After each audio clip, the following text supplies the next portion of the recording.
Nosotros somos el equipo 4 y vamos a hablarles acerca de una de las corrientes de pensamiento más importantes, influyentes y polémicas de los últimos siglos. Me refiero al marxismo y más específicamente al neomarxismo. ¿Quién fue Carlos Marx? Es un economista, filósofo, periodista, político, comunista, alemán de origen judío. ¿Por qué me parece trascendental comentarles esto? Porque creo que estas facetas de alguna manera se ven reflejadas en las obras del autor. Por ejemplo, en 1844, el joven Marx, con apenas 26 años, escribe los Manifiestos Filosóficos Económicos, un texto meramente filosófico que incluso en el último capítulo retoma a la dialéctica hegeliana, que más adelante los neomarxistas van a considerar cuando hablan acerca de los fundamentos antropológicos.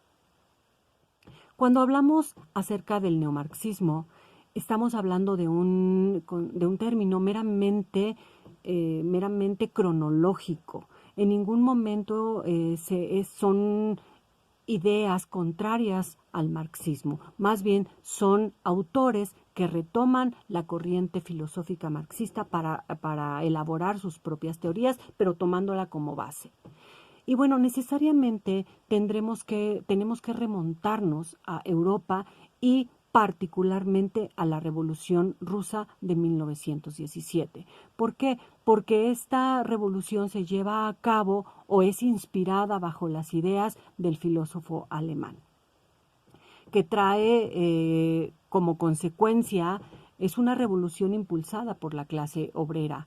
Los bolcheviques basaron su ideología en el marxismo, que proponía principalmente el control de los medios de producción por parte del Estado. Además, vale recordar que Marx hacía referencia a la lucha de clases. También da como nacimiento un Estado comunista que le pone fin a la monarquía. En 1922 se funda la URSS, un Estado que busca implantar un sistema comunista donde la economía queda bajo el control del gobierno. Y bueno, aunado a esto, en Europa se dan una serie de acontecimientos: la Primera Guerra Mundial, la depresión de 1929, que aunque no es en Europa, sí hay unas consecuencias fuertes por la ya presente globalización. La Segunda Guerra Mundial, que trae consecuencias catastróficas al continente y a la humanidad, y con ello, bueno, la Guerra Fría, que la lucha del capitalismo con el socialismo.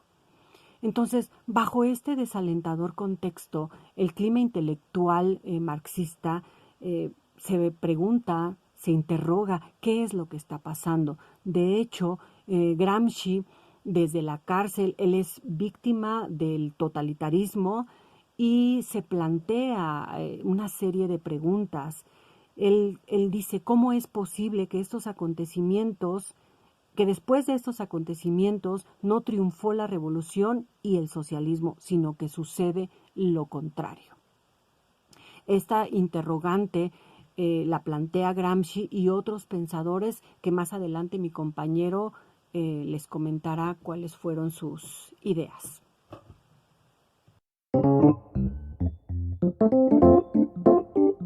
Principales representantes del neomarxismo. De los intelectuales marxistas más sobresalientes del siglo XX se pueden citar a Gregor Lucas, Louis Althusser y Anthony Gramsci, así como también Vladimir Lenin. Lenin fue un líder comunista radical, filósofo, teórico, político y revolucionario. Fue el primero y máximo director de la Unión de la República Social Soviética en el año de 1922. Su adolescencia quedó marcada por dos hechos trágicos: la muerte de su padre cuando tenía 16 años y el asesinato de su hermano en el mismo año. Fue en 1987 que Vladimir Lenin entró a la Facultad de Derecho de la Universidad de Kazán. Ahí empezó su relación con círculos clandestinos similares. Ahí entonces fue detenido en las manifestaciones estudiantiles en ese mismo diciembre y fue expulsado de la universidad. Ahora hablemos de un poco de León Trotsky. Fue uno de los organizadores clave de la Revolución de Octubre, que que permitió a los bolcheviques tomar el poder de noviembre de 1917 en Rusia. Negoció la retirada de Rusia de la Primera Guerra Mundial mediante la paz de Brest-Litovsk. Ahora bien, hablando de George Lucas, nació en una rica familia judía. Su padre se llamaba José Lowinger. Era uno de los directores del Budapest Credit Bank, uno de los bancos más importantes de Hungría. De ahí es donde adopta el nombre de Lucas, por decisión del ministro del Interior. Seguimos con Louis Althusser, nacido el 16 de octubre de 1918 en París y muerto el 22 de octubre de 1990. Fue un filósofo marxista francés. Es además habitualmente considerado estructuralista. Su vida estuvo marcada por periodos de enfermedad mental intensa. En 1980 mató a su esposa, la estranguló. No lo pudieron juzgar porque consideraron que estaba loco. Murió en un hospital psiquiátrico 3 años después, en 1990. Por último, Antonio Gramsci, nacido en Ales, Cerdeña, en 1891 y murió en Roma el 27 de abril de 1937. Fue un filósofo teórico, marxista, político, sociólogo y periodista italiano. Escribió sobre la teoría política, socióloga, antropóloga y lingüística. Fue uno de los fundadores del Partido Comunista Italiano, creado en 1921. Es considerado como uno de los más destacados teóricos del marxismo por sus aportes teóricos en conceptos como hegemonía cultural, bloques hegemónicos y posmodernismo en relación a la sociedad del consumo.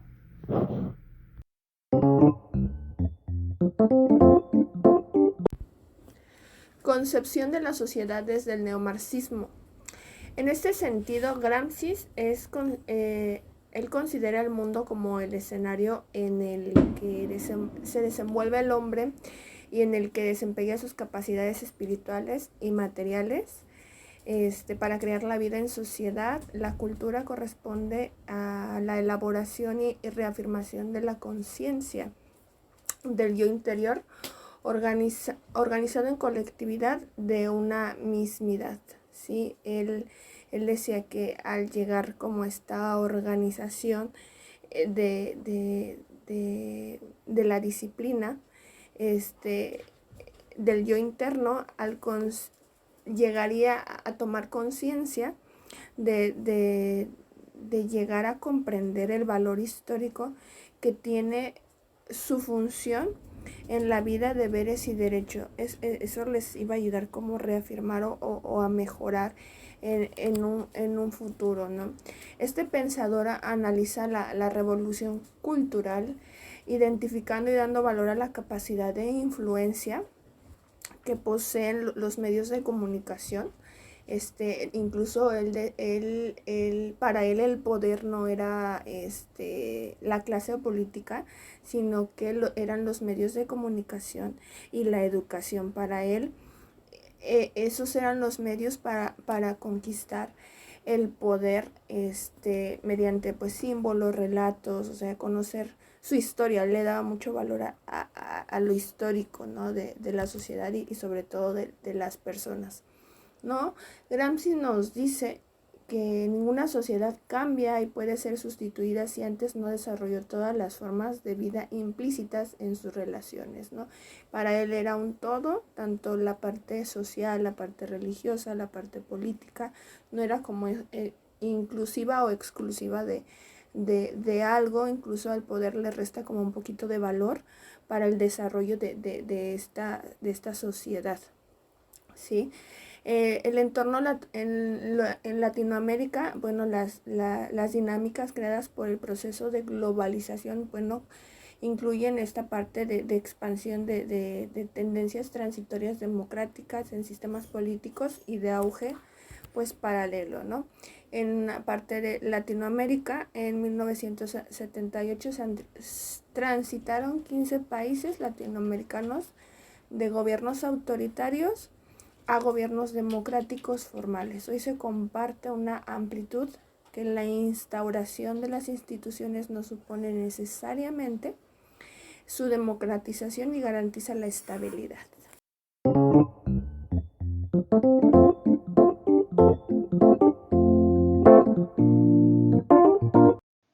Dentro de los principales conceptos del neomarxismo encontramos a la filosofía humanista, a la antitotalitaria, interacción estructural y con énfasis superestructural, escepticismo hacia la formulación comunista escepticismo hacia la versión de que no existen clases sociales, el rechazo a la versión comunista sin Estado y el rechazo a la versión comunista sin derecho.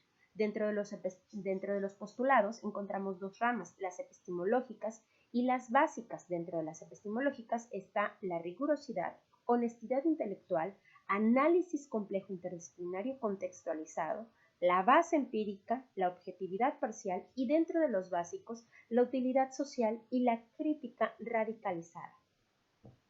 Dentro de las técnicas que emplea el neomarxismo, estas conciben a la naturaleza como un todo articulado y único, en el que los objetos y los fenómenos dependen unos de otros y se condicionan mutuamente. Todo se halla en una conexión y en una acción recíproca. Afirma la dialéctica también. Considera la naturaleza como algo sujeto y constante cambio y una renovación en donde siempre hay algo que nace y se desarrolla, algo que muere o caduca. Todo se halla en movimiento y en cambio enseña también a la dialéctica. Examina el desarrollo de la naturaleza como un proceso en el que no obtienen como resultado de la acumulación de una serie de cambios cuantitativos inadvertidos y graduales. Se efectúa el paso en forma de saltos a cambios radicales, a cambios cualitativos. La calidad se trueca en la calidad. Tal es uno de los principios básicos de la dialéctica. Y por último, dentro de los métodos empleados existen tres del neomarxismo: el analítico, el posmoderno y el funcional. Dentro del analítico están los métodos deductivos e inductivos, la información empírica. Dentro del posmoderno están los intereses materialistas, que no explican el comportamiento social, sino las ideas de que las personas hacen de tal interés. Y dentro del funcional define la teoría marxista y rechaza completamente la dialéctica.